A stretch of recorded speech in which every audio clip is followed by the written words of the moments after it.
Tacitus, the Roman historian, he's reporting a legal Roman execution. That's why he mentions Tiberius along with Pontius Pilate. Open quote.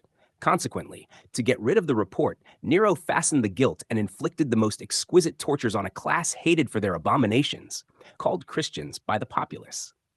Christus, from whom the name had its origin, suffered the extreme penalty during the reign of Tiberius at the hands of one of our procurators, Pontius Pilatus, and a most mischievous superstition, thus checked for the moment, again broke out not only in Judea, the first source of the evil. Accordingly, an arrest was first made of all who pleaded guilty.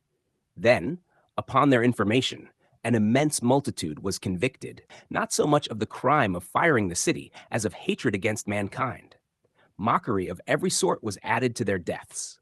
Covered with the skins of beasts, they were torn by dogs and perished, or were nailed to crosses, or were doomed to the flames and burnt, to serve as a nightly illumination when daylight had expired. Close quote. Bible evidence, Hebrews 11:36-37, open quote, 36. And others had trial of cruel mockings and scourgings, yea, moreover of bonds and imprisonment. 37. They were stoned, they were sawn asunder, were tempted, were slain with the sword. They wandered about in sheepskins and goatskins, being destitute, afflicted, tormented. Close quote. This is what we learn.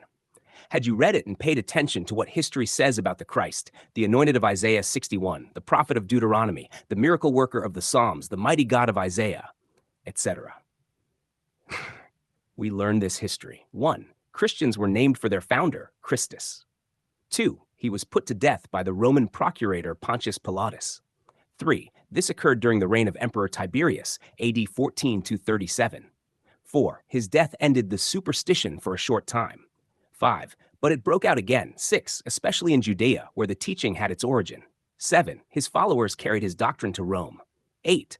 When the Great Fire destroyed a large part of the city during the reign of Nero, AD 54-68. 9. The emperor placed the blame on the Christians living in Rome. 10. Tacitus says they were hated for their abominations. 11. These Christians were arrested after pleading guilty. 12. Many were convicted for hatred for mankind. 13. They were mocked. 14. They were tortured, including being nailed to crosses or burned alive. 15. People had compassion on the Christians.